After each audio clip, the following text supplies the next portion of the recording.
So the general rule of thumb is that the book is almost always better than the movie, but that isn't always the case. Let's take a look at why.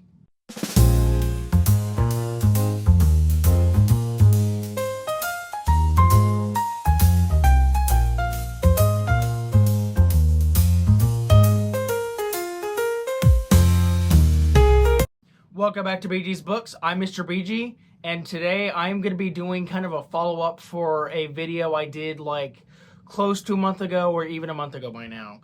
And the video I'm referring to is I made a video called Why Books Are Usually Better Than Movies. And so today I said that I wanted to make this video, but here I am finally doing it after all this time, where I'm going to do the exact antithesis of that and explain why movies are sometimes better than the book. And so, of course, this will be just like the first video in this little unofficial series I'm making. And yeah, basically, I'll just be going over some reasons why the movies may end up being better than the books occasionally. So anyway, you guys understand what I'm saying, so let's get right into the reasons. Reason number one, runtime. So, of course, books don't really need to have a set runtime or, I guess, page count as far as they're concerned, because you can just kind of write whatever, and however long it takes to tell the story, that's how long it takes to tell the story. But movies are very much more constricted with that, and I know this kind of sounds like it's more towards the book side, and I did mention this in the books video. But the thing is that there's a lot of books out there that have a whole lot of fluff in them or just kind of filler. And then movies, with their constrained time frames, they have to condense or even cut entirely that fluff and filler and stuff. And so I think that especially if you're short on time, you don't really want to read like an entire book, but the movie is a really accurate adaptation and can give you the same information. I think the movie would sometimes be the way to go, because like some movies are like 90 minutes, some are like 2 hours, some are like 2 hours and 30 minutes, some are longer than that.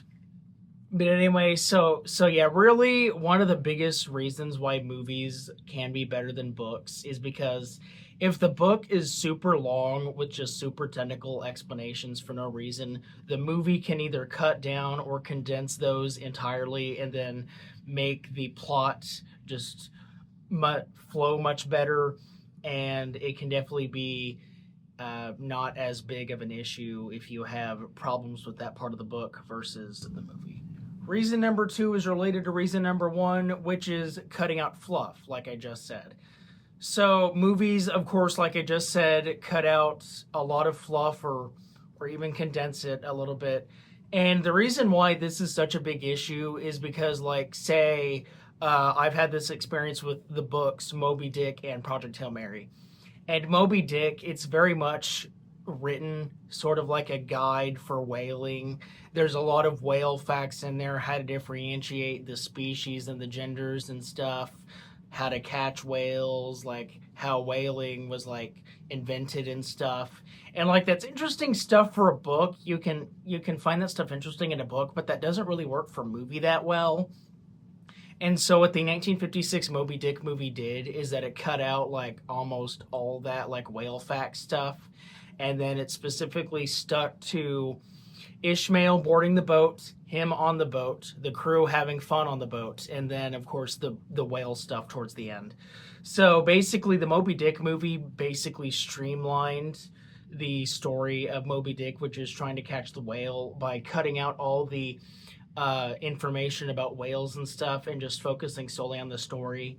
And then with Project Hail Mary, which is just an incredible movie, by the way, the book, similar to Moby Dick, also suffers from an overabundance of technical explanations. Andy Weir gets very much into technical explanations, and I can't tell you whether or not they're factual because I'm just not a science genius like he is. But anyway, the book spends a lot of time either over-explaining things or like showing heavy math and just showing stuff that we generally would just get bored by. And so the movie's already long as it is. It's 2 hours and 35 minutes. But what the movie does is that it basically cuts out almost all of that scientific explanation and then just focuses solely on the story of Grace trying to save the sun. And of course, I mean, there still is a bit of science in there. I mean, it's a science fiction movie, but it basically cuts out all the like deep math and like lengthy scenes trying to solve the problems and stuff, and it basically just streamlines the story a whole lot more. And so I do prefer both Moby Dick and Project Hail Mary, the movies, to their books for that reason. So yeah, kind of the same as number one, but a little different. Reason number 3, and this may or may not be the last reason, depending on how much more I can think of. But so reason number 3 is visualization. So in the first video, I mentioned that that a lot of the reason why movies fail the books is because you have a certain vision of what the book is telling you in your mind, and then if the movie doesn't do that, it can, of course, make you not as enthusiastic about the movie. But this can actually help a couple things, because there could be like something that you don't really understand the words that are saying, and then the movie streamlines it. Whatever. It's like, say for example, Harry Potter and the Chamber of Secrets. From what I remember of the book doesn't really say that Tom Riddle's like ghost apparition thing, whatever it's called, like disintegrates when he destroys the journal, but the movie shows that he does. So that kind of adds to the little visuals of that. I think the book just says that he just kind of disappears or whatever. And then like Life of Chuck, for example, a book and movie I thought were equally great. I was very confused by what a cupola was in the story. I didn't know what a cupola was. Turns out it's this thing. Maybe my editor will like put in a picture right here or something of what it is. And so I was kind of confused about that for as long as I had read the story.